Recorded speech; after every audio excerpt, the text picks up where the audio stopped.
ঠান্ডা ঠান্ডা ওয়েদারে শুয়ে শুয়ে মোবাইলে কিছু ব্রাইডাল লেহেঙ্গা দেখছিলাম আর হাজব্যান্ডকে বলছিলাম আমার একটা কালার খুবই পছন্দ হয়েছে।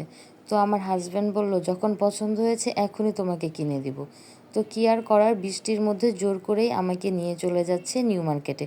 আসসালামু আলাইকুম, আপনারা সবাই কেমন আছেন? তো যেই কথা সেই কাজ, সে আমাকে বৃষ্টির মধ্যেই জোর করেই নিয়ে যাবে লেহেঙ্গা কিনে দেওয়ার জন্য। তো রেডি হয়ে দুজনে বের হয়ে গেলাম। বাইরে এত পরিমাণের বৃষ্টি পড়ছিল আর খুব বেশি রাস্তায় পানি জমা ছিল।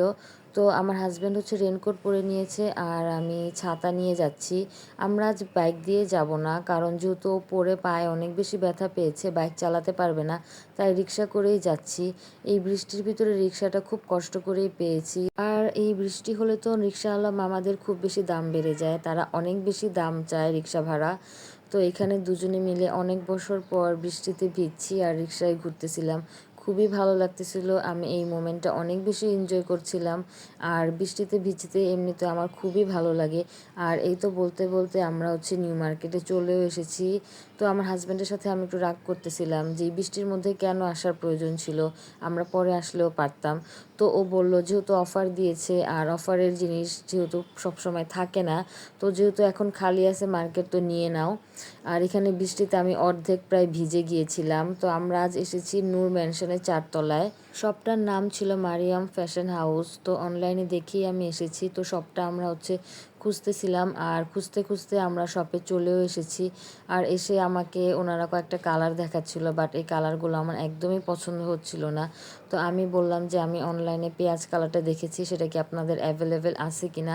তো তারা বলল আমাদের কাছে এক পিসই আছে। তো আমি এটা এখানে ট্রায়াল করে দেখছিলাম যে আমাকে কেমন লাগছিল। তো হাজবেন্ড বলল তোমাকে খুবই ভালো লাগতেছিল, নিয়ে নিতে পারো। আর এই কালার আমার কোনো ড্রেস কিংবা শাড়ি কোনো কিছুই নেই, তো ভাবলাম এটা আমি নিয়েই নিই।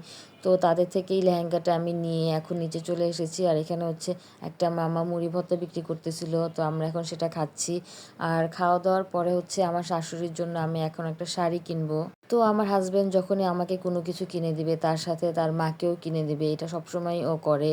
আর আমি কোনো কিছু চাইলে আমার হাজব্যান্ড আমাকে কখনোই না করে না, ওর সাধ্য অনুযায়ী সবসময় আমার শখ পূরণ করার চেষ্টা করে। আর এখানে হচ্ছে আমার শাশুড়ির জন্য শাড়ি কেনাও ডান। তো এখন আমরা সব কিছু কিনে আমি হচ্ছে এখানে কয়েকটা রিং দেখতেছিলাম, বাট বৃষ্টির কারণে ওনারা অনেক দোকান বন্ধ করে দিচ্ছিল। তো আমার হাজব্যান্ড বললো যে পরে আবার এসে ওরকম ম্যাচিং করে গলার সেট কিংবা কানের রিং যাই পরো সেটা নিয়ে নিও।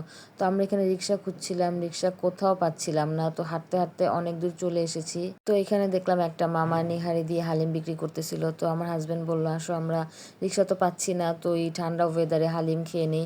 তো আমরা এখানে হালিম এসে অর্ডার করে দিলাম। আর নিউ মার্কেটে আসলে আমার মোস্ট হচ্ছে হালিম, আমি খাবই। তো এখানে আপনাদেরকে দেখাচ্ছি বৃষ্টিটা অনেকটাই কমে গিয়েছে, বাট রিক্সা কোনোভাবেই আমরা খুঁজে পাচ্ছি না।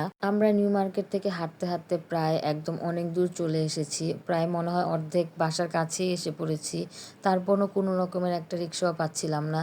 তো এখানে আমাদের হালিমটাও রেডি হয়ে গিয়েছে, হালিমটা খুবই মজা ছিল। তো অবশেষে অনেক কষ্টের পর একটা রিক্সা পেলাম। তো আমার হাজবেন্ডের পা তো এমনিই ব্যথা, ওর হাঁটতে হাঁটতে আরো পা ব্যথা হয়ে গেছে। আমার লেহেঙ্গাটা কেমন হয়েছে অবশ্যই কমেন্ট করে জানাবেন। আর আপনার সাথে দেখা হবে নেক্সট কোনো ভিডিওতে। তত পর্যন্ত ভালো থাকবেন, সুস্থ থাকবেন। আল্লাহ হাফেজ।